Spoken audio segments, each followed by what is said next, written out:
In today's Commander Spotlight, we are going to be talking about the one who knocks, who everyone should hail as their lord, Memnarch. Memnarch was originally a golem created by Karn to be the warden of Galdrun, Karn's castle. When Jeska ascended, Karn left Argentum to train the new walker and left the warden to look over the new plane in his absence.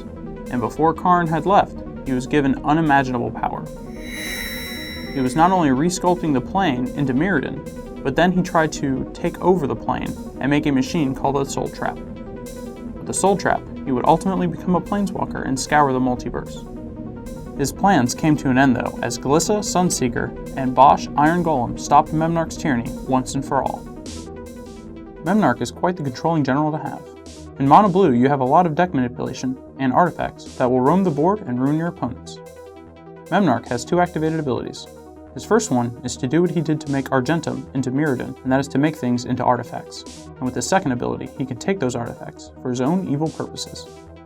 He has a lot of neat interactions with most of the artifacts you'll play, but one that is not to be played without is that of Mycosynth Lattice, an artifact that makes everything in play an artifact, and everything out of play colorless.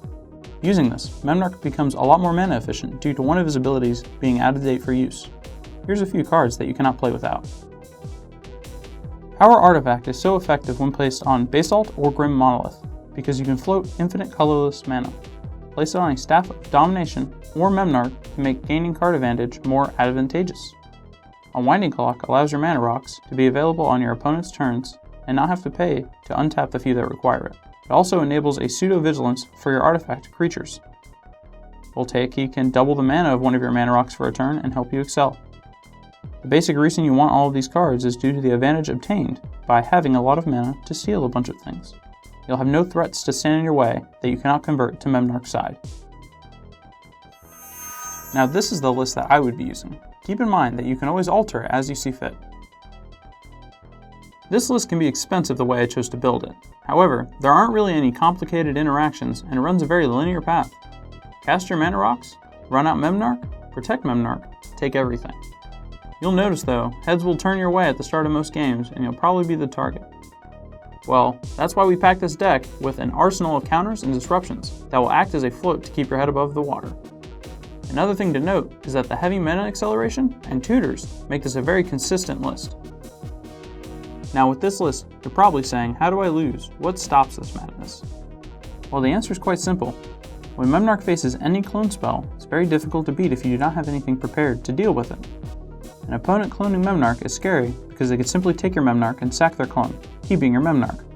Once this happens, if you let it, they will take everything you own from you and beat you down with it. Another gigantic problem with this list is that you can run into a hate list.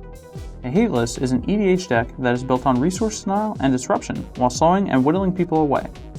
An example of one of these traps is someone playing with a little amount of non-basics in a multicolor list. This enables them to run Ruination without harming themselves.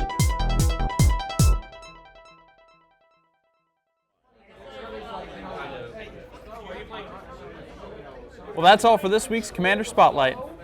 As you can see, I'm having a little fun with Memnarch. All hail.